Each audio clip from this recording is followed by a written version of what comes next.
Vamos a continuando con nuestra serie o miniserie en las parábolas. Espero que el Señor esté dándoles a cada uno de ustedes el regalo que me ha concedido a mí en meditar en ellas, y es la relevancia que tiene cada una de estas parábolas en la vida cristiana y la manera como el Señor Jesús ha abordado cada uno de estos temas. Hoy vamos a ver una muy conocida. Esta es muy conocida y contiene una verdad central para nuestra vida cristiana.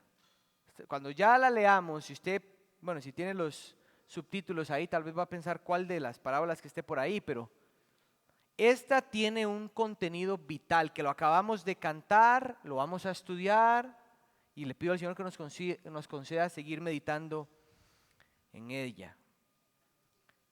Recordemos nada más, para los que no han podido estar con nosotros las enseñanzas anteriores, voy a recalcar nada más algunas cosas importantes de las parábolas. Una de ellas es una definición para recordarla siempre. Hay muchas, pero esta es la más sencilla. Una parábola es una ingeniosa imagen en palabras sencillas con una profunda lección espiritual. Una ingeniosa imagen en palabras sencillas con una profunda lección espiritual. Las parábolas siempre tienen una sola verdad espiritual. No queremos hacer alegorías, o sea que hay parábolas que son más extensas, otras son más cortas, y los elementos que en ellas vengan muchas veces no son tan importantes, otras veces son importantes, pero no podemos hacer una alegoría, hacer uso o interpretar con significado cada elemento que en ella venga. Eso es importante. Ahora, antes de leer la parábola, que en realidad es corta, para poder entender la parábola, antes de leerla, hay que entender el contexto. Y el contexto de esta parábola es muy importante porque se nos describe en un verso. Entonces vamos a ver el contexto y vamos a estudiar un poco esa audiencia y ampliar lo más que podamos para entender el contexto y la razón por la cual Jesús va a decir lo que va a decir. Lucas 18, versículo 9 es nuestro contexto y audiencia. Vean la audiencia directa que está oyendo esta parábola por primera vez. Verso 9. Dijo también Jesús esta parábola a unos que confiaban en sí mismos como justos y despreciaban a los demás. Ese es el contexto. Esa es la audiencia. Habían personas dentro de este grupo de unos, porque si notan no dice todos, dice unos, habían algunos. El contexto donde el Señor toma esta parábola y a la audiencia a la que va dirigida o el tema que ya podemos más o menos tener idea de qué va a tratar, es de que habían personas que se veían a sí mismos justos delante de Dios y que despreciaban a los demás. Esta expresión o esta palabra despreciaban es importante. La palabra despreciaban es un vocablo que se usa una única vez más. Esta y una vez más, nada más. En el mismo evangelio, en Lucas capítulo 23. En Lucas 23, creo que va a aparecer ahí, si no lo voy a leer, aparece esta palabra. Lucas 23, 11. Entonces Herodes con sus soldados, después de tratar a Jesús ahí está nuestra palabra, con desprecio y burlarse de él, lo vistieron con un espléndido manto. Después Herodes lo envió de nuevo a Pilato. Ese es el contexto o la utilización, la segunda vez que se utiliza la palabra despreciaban. La palabra despreciaban expresa un elevado, muy elevado tipo de vulgar y mordaz escarnio. Era un abierto desprecio, era un ridículo, una burla, un sarcasmo. Así que los que componen unos son todos aquellos que se ven a sí mismos justos, pero además despreciaban a los demás. Pero dentro de esos unos estaban los fariseos. Para ellos era directo estas palabras de esta parábola. Ellos, los fariseos, se veían a sí mismos justos, rectos, dignos del cielo y además eran los más propensos a despreciar a los demás. Ellos creían que cualquiera que estuviera fuera de su círculo no servía para nada. Mientras más notorio era el pecado de una persona, más despreciable era esa persona para los fariseos. Entonces, es un grupo que se creen a sí mismos justos y desprecian a los demás. Dentro de ese grupo está el grupo de los fariseos, pero hay otros que no son fariseos.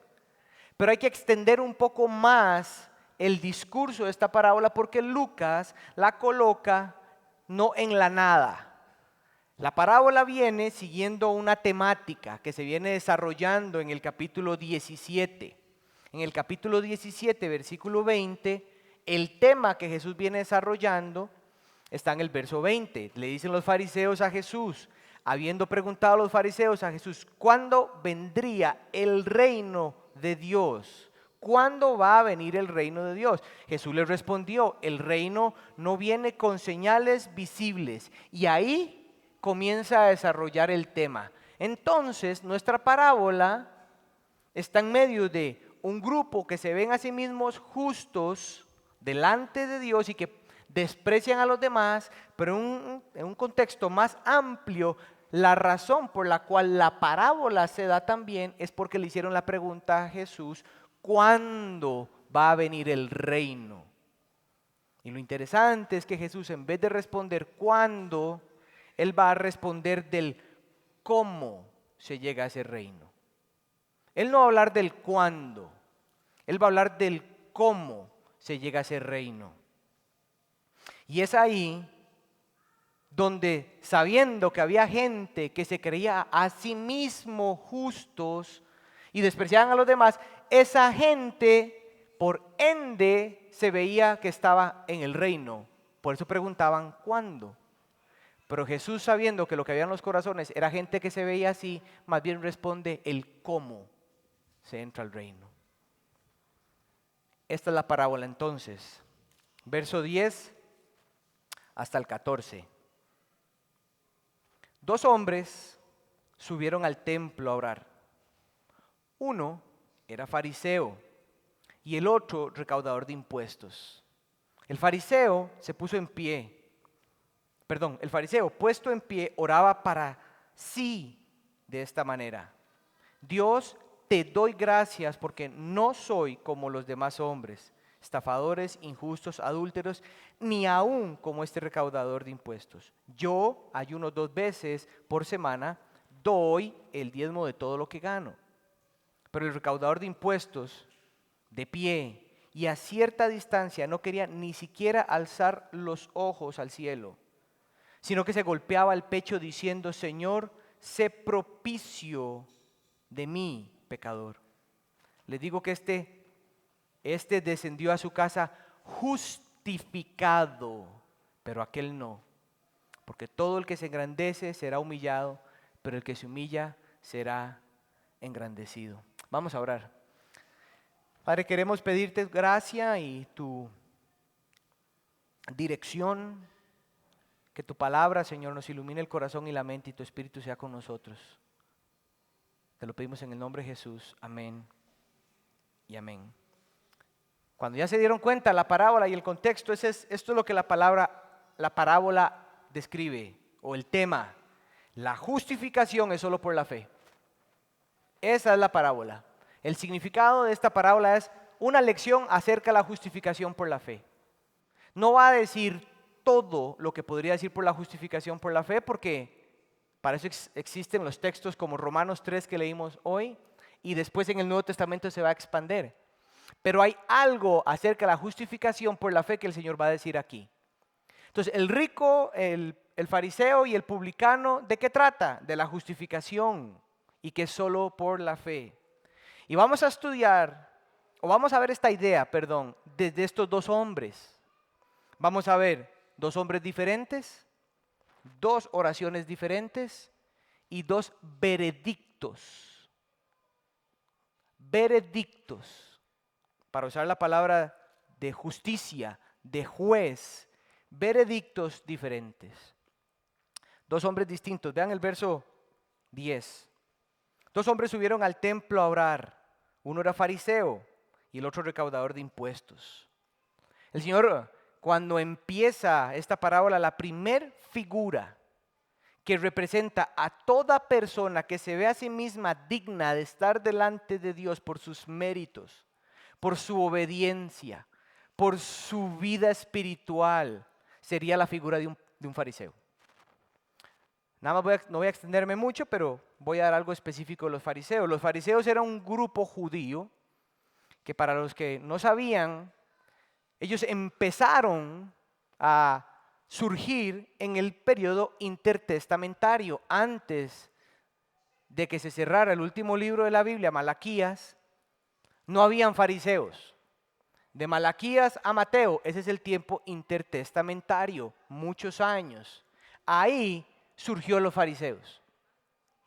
Era un grupo de hombres que se unieron porque estaban profundamente preocupados por el declive de la religión entre el pueblo, que en ese momento estaba siendo secularizado.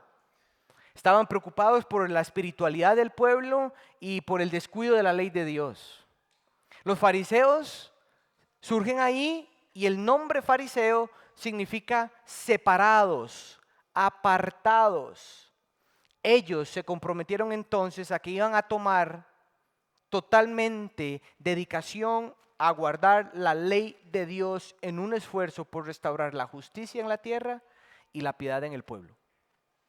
Pero en un periodo muy cortito de tiempo, comenzaron a verse atrapados en su deseo de ser justos y que pronto comenzaron a tomar confianza en su propia obediencia a la ley en lugar de depender de lo que, en lugar de aprender de lo que la ley enseñaba o estaba dictada a enseñar originalmente. Ellos perdieron de vista que la ley enseñaba algo y era reconocer que son pecadores necesitados de la justicia divina. Recordemos que en Romanos 7 y en Gálatas capítulo 3, la ley tiene la función principal de un espejo que revela en primer lugar la santidad de Dios y nuestra pecaminosidad, y la conclusión es que estamos incapacitados totalmente para estar delante de Él. Entonces, si la ley lo que hace es iluminar el pecado como un espejo para que nosotros nos demos cuenta del pecado que tenemos, la ley cumple un designio, una orden de funcionar como un maestro que conduce a Cristo Jesús para darnos cuenta de que no somos capaces de guardar la ley.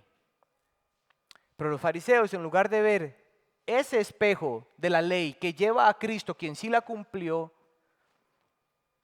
un espejo que comienza a darse cuenta en el tiempo de los fariseos de que nadie puede cumplir la ley y que es necesario que alguien cumpla la ley para estar delante de Dios, ellos comenzaron más bien a ver su propia rectitud y volvieron su corazón arrogante y demasiado confiados en sus propios o en su propia capacidad moral. Y muy poco tiempo después se comenzaron a separar, creyéndose y viéndose a sí mismos como dignos.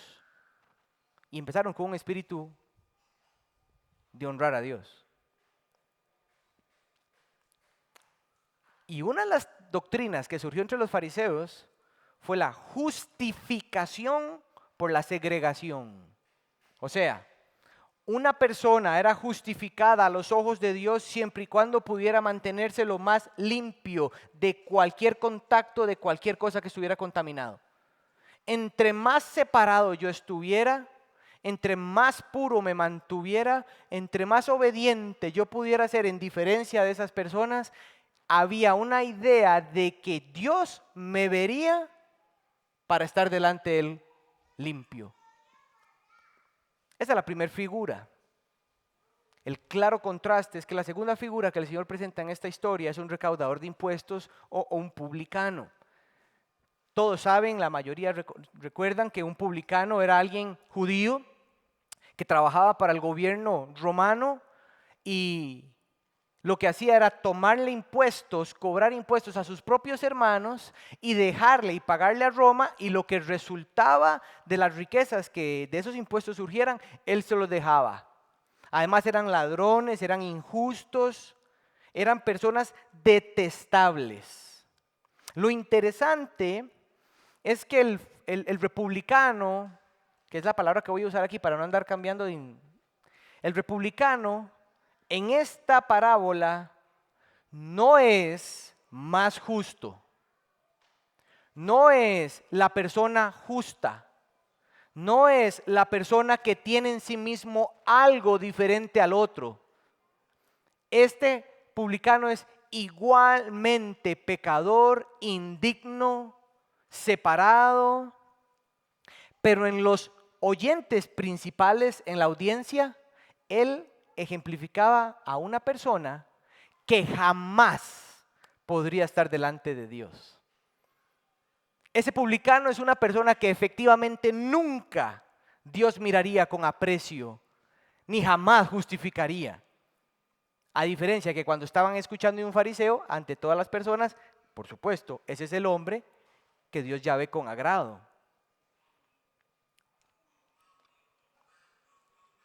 Noten entonces que estos hombres son completamente distintos. Pero lo interesante es que los dos hombres que son distintos, ambos suben al templo a orar. Dice el texto, 2 hombres subieron al templo a orar. Ahí hay una similitud que es importante entender. Un fariseo y un publicano que son completamente distintos tienen similitudes. Similitudes como que ambos comprendían que el Antiguo Testamento revelaba al Dios verdadero. Los publicanos no es que creían en un Dios distinto y los fariseos en otro Dios. No, ambos entendían que hay un solo Dios verdadero, Yahweh. Él sabían que ese Dios era el Dios de Abraham, el Dios de Isaac, el Dios de Jacob. Ellos creían los dos que la ley sacerdotal del Antiguo Testamento era santa. Ellos sabían del sistema sacrificial del Antiguo Testamento. Por eso ellos fueron al templo. Eso es importante. Esa es la única similitud en el entendimiento teológico hasta cierto punto. Entonces, son hombres distintos que se acercan al mismo espacio físico, al mismo Dios que ellos saben, pero aquí hay algo acerca de la justificación por la fe que vamos a comenzar a ver, y el Señor Jesús comienza a adentrarse en la parábola. Y es que hay 2 oraciones distintas. Y eso es claramente notorio en el texto. Vean el verso 11. El fariseo, puesto en pie, oraba para sí mismo, dice otra versión. Dios, te doy gracias porque no soy como los demás hombres, estafadores, injustos, adúlteros, ni aún como este recaudador de impuestos. Yo ayuno 2 veces por semana, doy el diezmo de todo lo que gano. ¿Ok?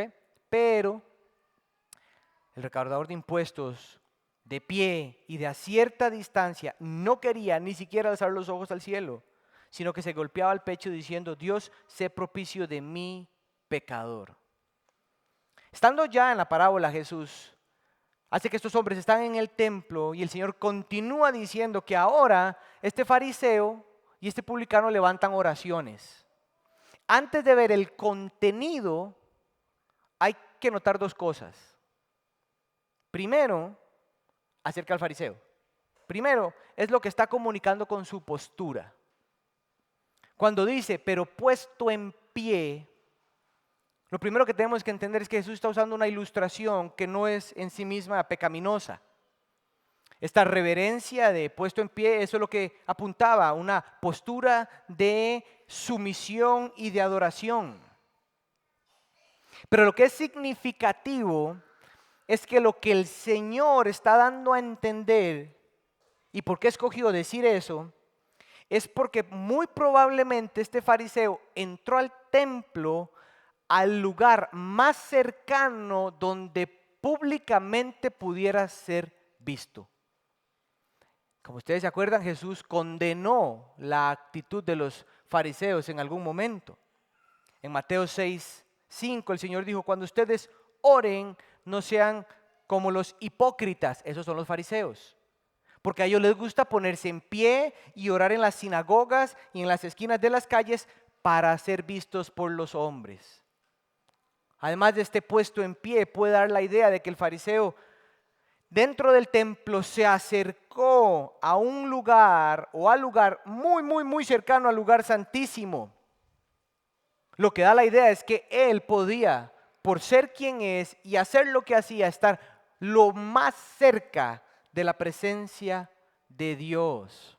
Lo que comunica su postura es que lo que era una postura de adoración se convirtió en un signo de orgullo en sí mismo.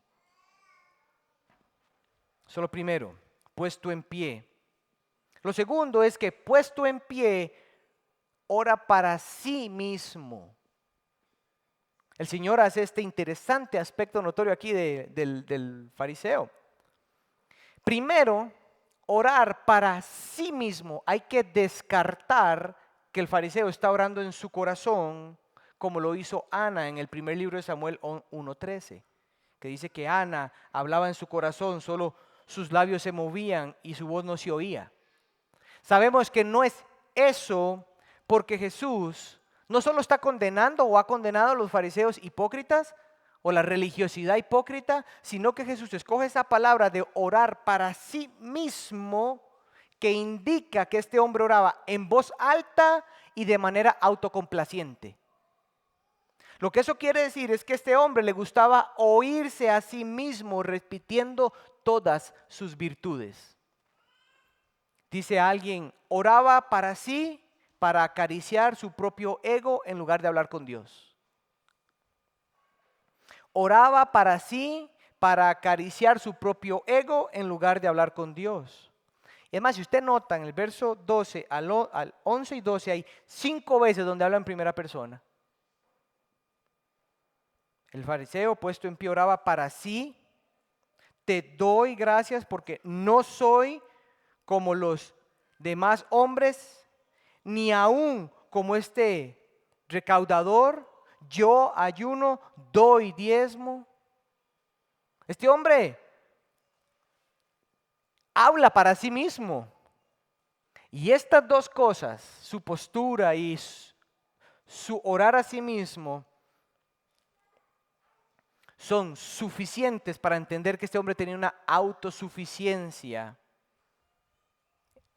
que lo hacía creerse que era justo delante de los ojos del Señor. Noten que ora para sí y el contenido de su oración está en ese sentido.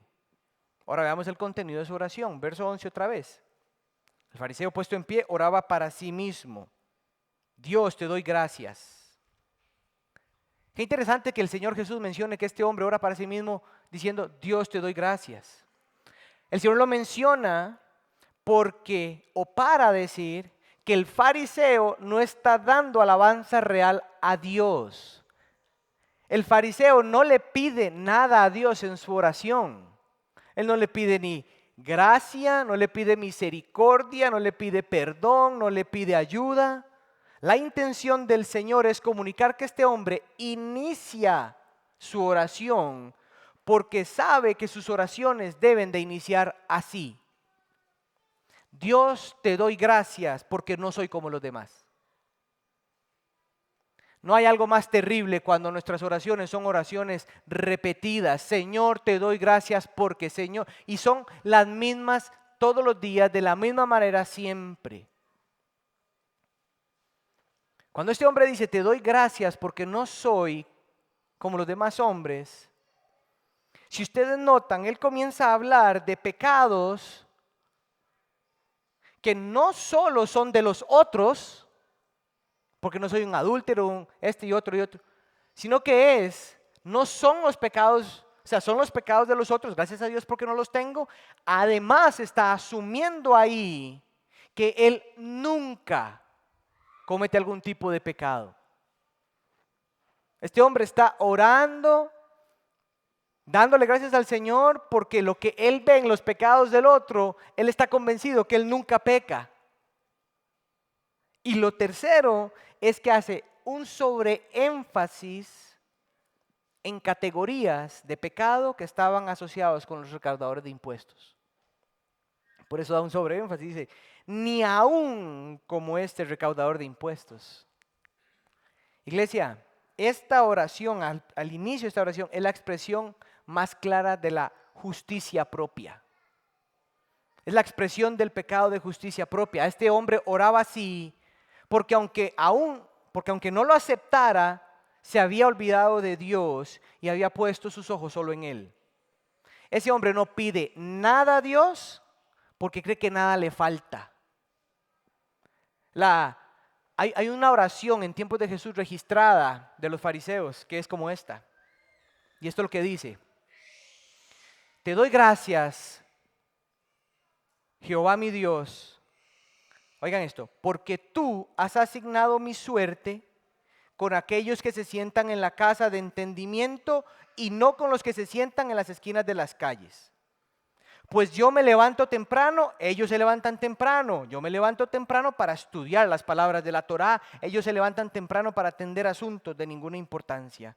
Yo me fatigo, ellos se fatigan. Yo me fatigo porque por ello gano. Mientras ellos se fatigan sin ganar nada. Yo corro, ellos corren. Yo corro hacia la vida venidera, mientras ellos corren hacia el abismo de destrucción. El engaño es creer que esa oración es piadosa. El engaño es que esta gente está creyendo que está orándole a Dios, gracias Señor porque tu soberanía me guardaste. No, lo que este hombre está diciendo, Señor, gracias porque yo no ando perdido, yo no ando corriendo haciendo cosas, yo me levanto, yo oro, yo leo, yo busco, yo. Los fariseos tenían ese entendimiento de orar así, por eso este fariseo empieza orando de esa manera. Pero no solo es una oración falsa en dándole gracias a Dios, sino que ahora el fariseo comienza a sacar todas sus acciones positivas. Interesante que no mencione más, solo menciona, bueno, la primera es que no peca, lo cual después el Señor Jesús va a poner al joven rico. No es que él cree que no peca, sino que ahora presenta dos obras en las cuales uno puede pasar desapercibido. Él dice en el verso 12, yo ayuno 2 veces a la semana. Doy el diezmo de todo lo que gano. Es interesantísimo pensar porque este hombre ayuna 2 veces por semana. La ley en el Antiguo Testamento mandaba a ayunar 1 vez por año, cuando era la preparación para el día de la expiación en Levítico 16, 29, 31. Pero lo que el fariseo o los fariseos hacían era ayunar 2 veces por semana, que uno probablemente era martes y jueves, porque martes y jueves era cuando más había gente en los mercados. Ayunaban 2 días por semana para que ellos estén comunicando que lo que está diciendo es: yo estoy por encima del estándar de Dios. Yo obedezco tanto a Dios que en lugar de ayunar 1 vez, yo ayuno 2 veces por semana. La falsa idea de tener méritos adicionales para estar delante de Dios. Lo segundo es que él dice que es la diezmo de todo lo que tenía. Y la realidad es que la ley exigía 10% para financiar el gobierno nacional teocrático, otro 10% para financiar las festividades nacionales y los días santos, otro 10% para cada tercer año para los pobres. Entonces lo que el fariseo está diciendo es que en la realidad de la ley el Señor pedía nada más un 23% del total y él dice: yo entrego todo. Lo que está afirmando es que él está por encima de la generosidad de Dios. Yo soy tan generoso que todo lo que tengo es de Dios. Hablando a un pastor del tema de las finanzas, cómo usted o yo manejamos las finanzas, decía: el cristiano agarra el dinero y lo tira al aire y dice: Señor, lo que agarres es tuyo, lo que quede es mío. Así es como manejamos las finanzas a veces. Qué hipocresía, ¿no? O nos da lo de Ananías y Zafira. Esa generosidad queremos darle a la iglesia, pero la realidad es que no es ese monto el que estamos dando. porque sabemos que acumulamos para nosotros más. Este hombre sacó esa idea de la falsa gratitud a Dios. Mis hermanos, esto es lo que hace el pecado de justicia propia. Hace creer y hace decir, gracias Dios porque no necesito nada. Puedo con todo lo que me das, Señor, gracias. Porque puedo, siendo yo suficientemente bueno como para honrar mi matrimonio, enseñarle a mis hijos. Gracias, Señor, porque soy lo suficientemente bueno como para no estar con esas personas. Como para renunciar a un trabajo, Señor, y buscar otro. Soy lo suficientemente bueno como para enseñarle a los demás lo que es una vida santa, ordenada, piadosa, de verdadera obediencia, como para estar aquí en la iglesia sin que nadie me vea. Mi hermano, todos tienen este espíritu aquí. O para que quede claro de una vez. Todos en este salón, creyentes o no, tienen ese espíritu. Siempre nos creemos más santos y piadosos de lo que verdaderamente somos. Y yo creo que la parábola debiera de ayudarnos a entender y a analizar dónde estoy siendo un hipócrita y ese ejercicio de justicia propia. El fariseo se veía mucho más alto de lo que realmente era. Soy lo suficientemente bueno como para, y usted puede terminar la frase. ¿Dónde lo haría usted en su vida? Y hasta aquí, la audiencia de Jesús está comprometida. Está diciendo, creemos en nosotros mismos los fariseos, esto está muy bien. Hasta ahí todos somos justificados. Pero ahora el Señor va a ir cerrando la parábola y presenta la oración del recaudador de impuestos. Son dos oraciones diferentes, acuérdense. Esta es la segunda parte de la oración, que es la oración del fariseo, del republicano. Verso 13. Pero el recaudador, de pie, a cierta distancia, no quería ni siquiera alzar los ojos al cielo, sino que se golpeaba el pecho diciendo, Dios, ten piedad de mí, pecador. Lo que el Señor está comunicando con esta oración es lo mismo que vamos a hacer con el fariseo. Vamos a ver la postura.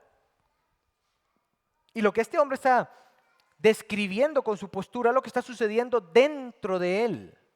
Dice que puesto en pie, mantenía cierta distancia. Lo que el Señor parece que está comunicando es que este hombre se quedó fuera del templo. Lo más lejano posiblemente, o por lo menos al borde, porque él sabía que no merecía estar allá adentro en la presencia del Señor. Ese hombre estaba claro que no debía estar ahí. La postura de este hombre comunicaba que sabía sin duda que lo que él pensaba, lo que él deseaba, lo que él sentía y lo que él hacía todos los días de su vida, en todos los aspectos de su vida, no eran conforme a Dios. Así que él se ve a sí mismo como lo que tiene que ser: indigno, un miserable, un pecador, y su postura reflejaba eso. Además, el Señor no solo agrega que distancia, de pie, cierta distancia, dice, no quería alzar sus ojos al cielo. La idea es que este hombre está tan capturado por un sentido de vergüenza, de culpa y de un sentido de profunda desgracia. ¿Se acuerdan cuando Jesús dijo, cuando oren, Padre que estás en los cielos? El judío tenía la idea, la reverencia de en el cielo Dios. Cuando el hombre no levanta ni la mirada al cielo es porque hay algo interno que lo hace entender que está delante del Señor, y lo que ha vivido despierta en él vergüenza, culpa, un sentido de desgracia, de condenación. Así que este hombre es movido a confesar sin ninguna excusa ni condición. El Señor muestra que este hombre ni le pasó por la mente justificarse. Este hombre sintió el peso de su condenación, sintió el peso de sus pecados, sintió el peso de estar separado de Dios, el peso de ser objeto de la ira santa y justa de Dios. Y el Señor expande y sigue diciendo, si no, como para entender lo que sí está haciendo, golpeaba su pecho. Es interesantísima ese contexto en nuestro contexto católico romano. Porque no es una postura de piedad. O sea, aquí no hay santidad. Es una postura o un ejercicio de humildad.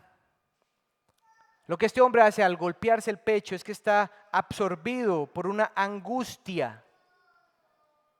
Y al golpearse el pecho, sabía que había algo dentro de él que no podría él mismo librarse de eso.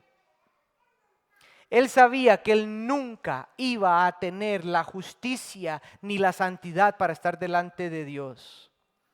Un comentarista reflexiona que por qué este hombre se golpea el pecho y en otra parte del cuerpo. Y este comentarista hace alusión a Proverbios 24:23 que manda a guardar el corazón porque de él emana la vida.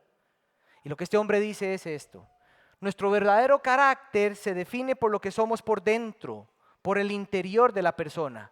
El asiento de nuestros pensamientos, deseos y afectos es el corazón. Así que este hombre, al estarse golpeando el pecho, lo que está simbolizando es que él se da cuenta que la maldad está dentro de él y no fuera de él. Él es lo que es porque hay algo dentro de él. Hay maldad en su corazón. Hay desprecio por Dios y las cosas de Dios dentro de él, no fuera de él. No es que los romanos lo tientan para que él peque, no es que él quiere pecar. Y los romanos simplemente se la ponen por encima. Este hombre al golpearse el pecho está convencido de que la maldad estaba dentro de él y no fuera de él. Sabía que la condición de su alma era decrépita, muerta. Ese hombre, por lo que Jesús dice, deseaba el perdón de sus pecados, pero era tan claro para él que solo Dios podía hacerlo, que no había ninguna justicia propia que pudiera alcanzar el perdón. Y con esta condición, el Señor dice o pronuncia las palabras que salen de este hombre: Dios, sé propicio a mí, pecador. El lenguaje que este hombre utiliza, porque otras versiones dicen piedad, misericordia, para esas son otras palabras. No es la palabra que se está usando aquí. La palabra propicio es un lenguaje no solo de clemencia o compasión o piedad, es más que eso, es un lenguaje de expiación. Lo que este hombre está utilizando, o el Señor poniendo en boca de este hombre, es una palabra que en el griego tiene una forma que implica sea apaciguado algo. Que sea apaciguado. Lo que quiere decir es que el recaudador de impuestos sabía que él no podía apaciguar la ira santa de Dios por su pecado. Este hombre abrió su boca y lo que salió fue: Señor, expía por mí lo que yo no puedo hacer. Este hombre entendió lo que Job 25:4 dice: ¿cómo puede ser un hombre justo con Dios? ¿Cómo puede ser limpio el que nace de mujer? Nadie puede comprar redención para sí mismos. Nadie ofrece suficientes sacrificios que apaciguan la ira de Dios. Nadie puede hacer algo para que se quite delante de los ojos santos de Dios toda culpa justa y digna del infierno que todo pecador merece. Nadie, solo Dios mismo puede hacer esto. Y este hombre lo sabe. Por lo que este hombre le pide a Dios que sea Dios mismo quien haga expiación por él. Iglesia, eso es importante. Este hombre no le pidió al Dios 3 veces santo, poderoso, justo, que pasara por alto su pecado. No le pidió que lo ignorara. Este hombre le rogó, le suplicó que hiciera lo que fuera necesario a favor de él. El publicano para que el publicano pudiera honrarlo, satisfacerlo, obedecerlo, vivir para Él, estar delante de Él justificado, tener la santidad que se requiere para caminar con Él y que Dios lo librara de la condenación del pecado. Eso es lo que ese hombre está orando aquí. Este hombre sabía que la paga del pecado es muerte, porque estaba en la ley. Ese hombre sabía que toda justicia propia es trapo de inmundicia, como dice Isaías 64:6. Este hombre también sabía que toda alma que peque debe morir, dice Ezequiel 18:20.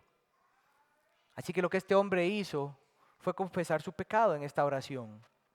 Reconoció que era indigno de Dios, de estar cerca de Él.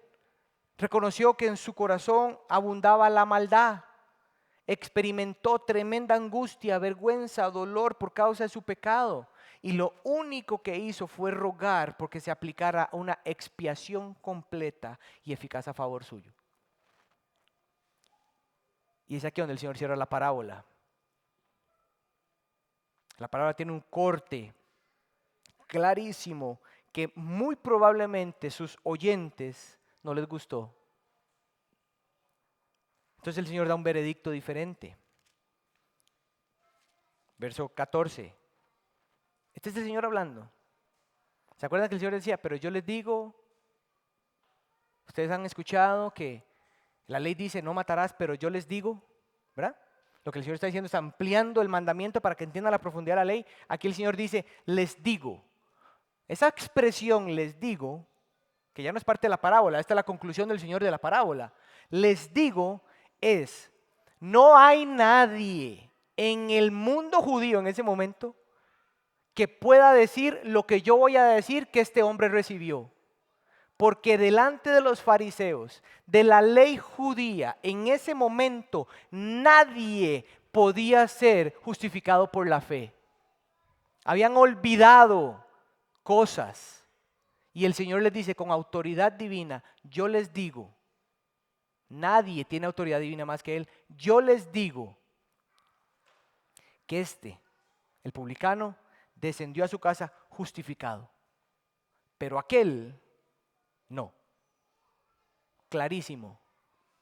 Porque aquí está la advertencia, porque todo aquel que se engrandece será humillado, pero el que se humilla será engrandecido. Dos veredictos distintos. El Señor termina la parábola con la verdad con la que inició desde el inicio.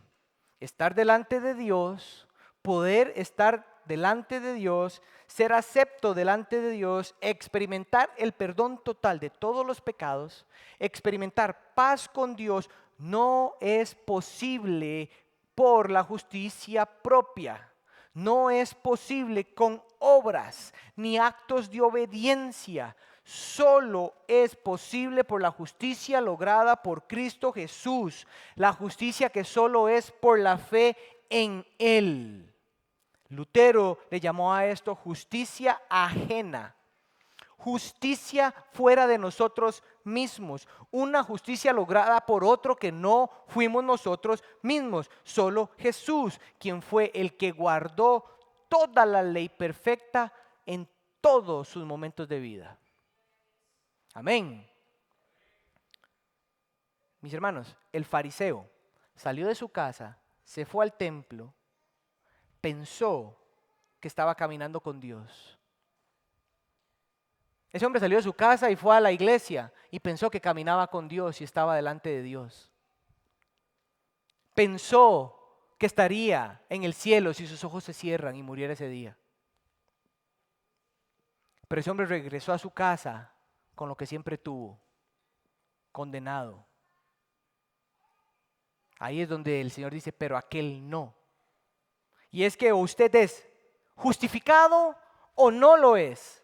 Justificado o condenado, punto. Esas son las dos opciones. Condenado o justificado, no hay otra. El cielo o el infierno, el perdón o toda la ira de Dios. Y este fariseo llegó al templo creyendo que por su propia vida de obediencia y por por tener papás que lo habían llevado a la iglesia, por haber hecho una oración de fe cuando estaba chiquitito o cuando estaba grande o cuando fue a un encuentro y Dios lo sanó y y él creyó, ese hombre terminó justificado, condenado.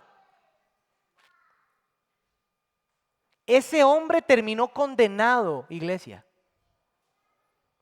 Ese hombre probablemente fue de los miembros de una gran iglesia reformada y se sabía todos los catecismos que habían. Leía a los puritanos, había ido al mejor seminario reformado, era el hombre que se sabía todas las cosas así, pero regresó a su casa condenado.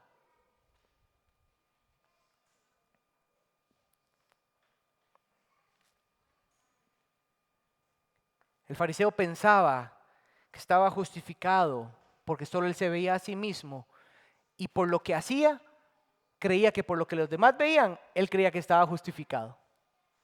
Pero delante de los ojos de Dios, quien mira el corazón y que es el único que justifica, este hombre estaba condenado.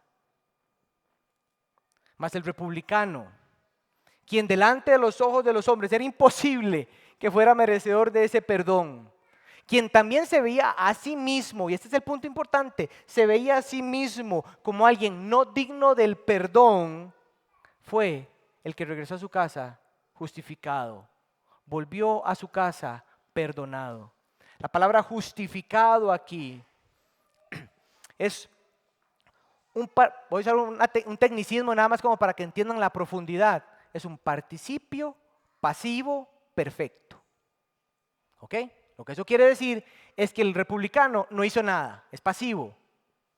Algo que fue perfecto, que se hizo de una vez para siempre. Como dice Romanos, habiendo sido justificados por la fe, algo que se hizo, nosotros no lo hicimos, tenemos paz para con Dios. Algo que se hizo allá, yo lo tengo aquí, porque además es el resultado de una posición presente. Lo que eso quiere decir es que se hizo algo por Él una única vez para siempre. No ocupa andar buscando cuando es justificado. Una vez y para siempre. Alguien se lo dio, no se lo quita, lo tiene para siempre. Este hombre ahora era permanentemente recto delante de Dios. ¿Usted se imagina que todo aquel que ha puesto su fe en Cristo Jesús se ha arrepentido de sus pecados y entiende que solo por la fe en Jesús usted es perfectamente recto ante los ojos de Dios? Es imposible que uno lo entienda, porque solo usted sabe la cantidad de pecado que todavía habita en su corazón. La justificación, mis hermanos, porque no he dado una definición, es esta.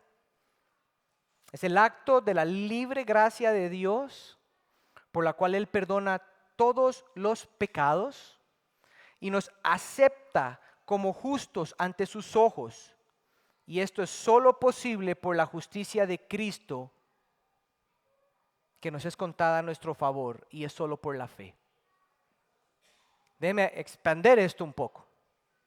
La justificación ante este texto es un decreto forense. Una palabrería técnica, pero que es importante, es un decreto forense. La justificación de este publicano fue una realidad inmediata. Inmediata. Porque es de la misma manera como cuando un juez da un veredicto sobre un acusado por decreto forense. Punto. Por eso usamos dos veredictos distintos. Nuestro último punto. La justificación, mis hermanos, de este publicano y de cualquier creyente verdadero, no hubo en él un proceso, ni un lapso de tiempo, no hubo temor al purgatorio, no tuvo temor de ir a un lugar, quedaba ahí en una sala de espera a ver que se hagan demasiadas obras por él o para él, o él volver al mundo vivo y ver cómo se gana. No hay nada. Este hombre fue justificado y recto delante de Dios porque alguien lo hizo por él. Eso es claro. Su justificación cristiano es perfecta e inmediata. Lo segundo es que es solo por fe. Porque este hombre no pagó nada. Este hombre no pagó nada, este hombre no realizó una obra, este hombre no tuvo ningún ritual, no tuvo ninguna penitencia. La justificación que recibió fue completamente a base de la fe. Punto. Eso es lo que el Señor Jesús está enseñando aquí. Y 3, es imputada.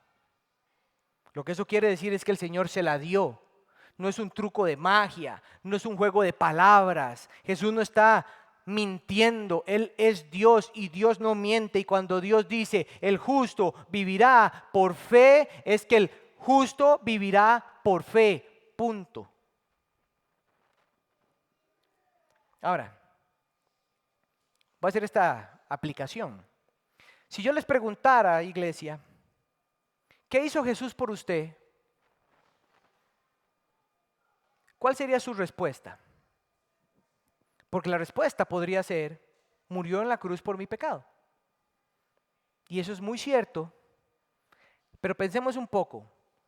¿Qué hizo Jesús por mí? Murió en la cruz por mi pecado. Pensemos eso un poco. Si nuestro Señor hubiera descendido el Viernes Santo e ido a la cruz, al Gólgota, y hubiera llevado tu pecado sobre él y pagado el precio ante Dios, ¿habría sido eso suficiente para redimirte?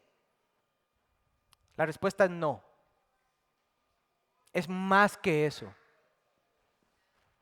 Sería suficiente para quitar la culpa, para eliminar el castigo, pero no hubiera provisto la justicia que Dios demanda y requiere de cada ser humano para que estén delante de Él y sean parte de su familia. Por eso es que Jesús tuvo que venir y nacer. Por eso es que Él tuvo que vivir bajo la ley. Vivir lo que se conoce como una vida de obediencia activa perfecta.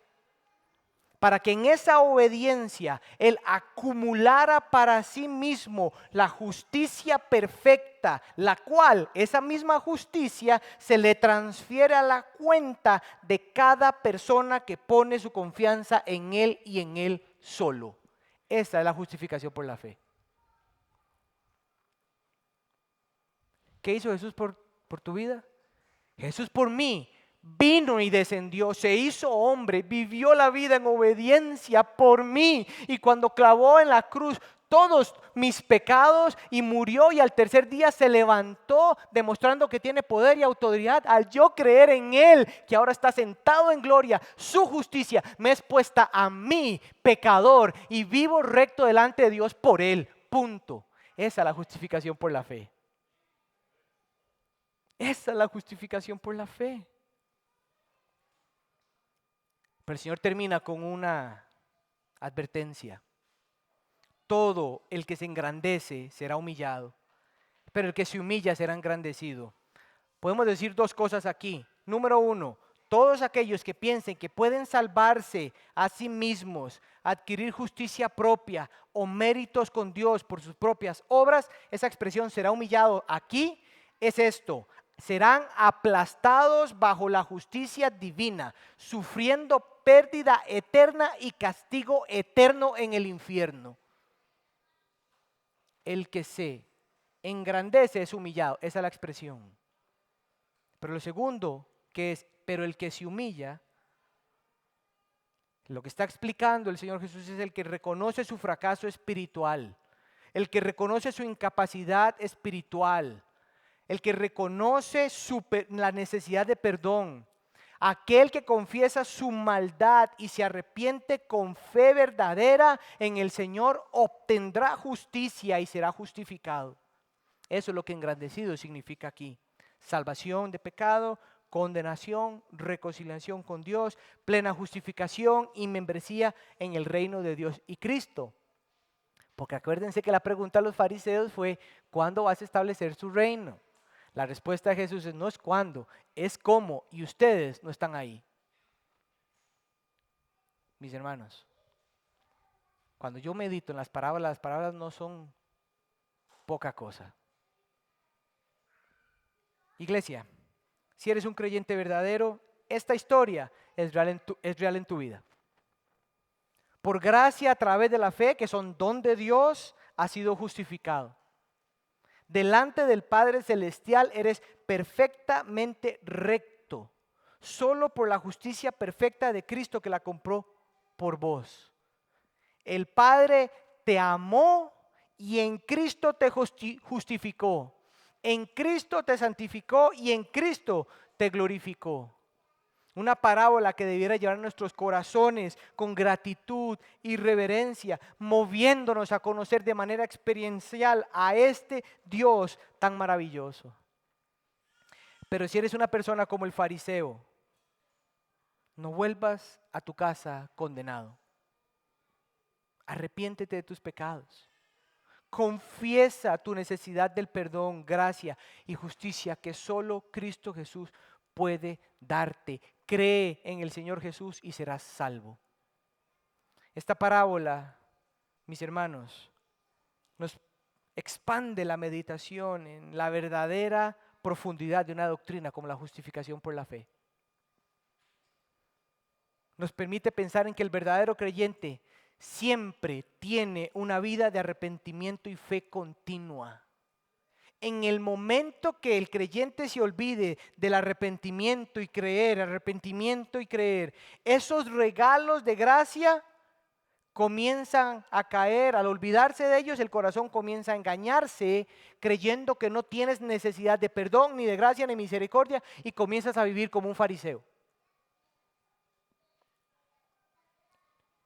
Todo lo que hagamos, pensemos, deseemos conforme al reino de Dios y conforme a su voluntad en nuestras vidas, es fruto de la obra de Dios y su justificación, no por méritos personales.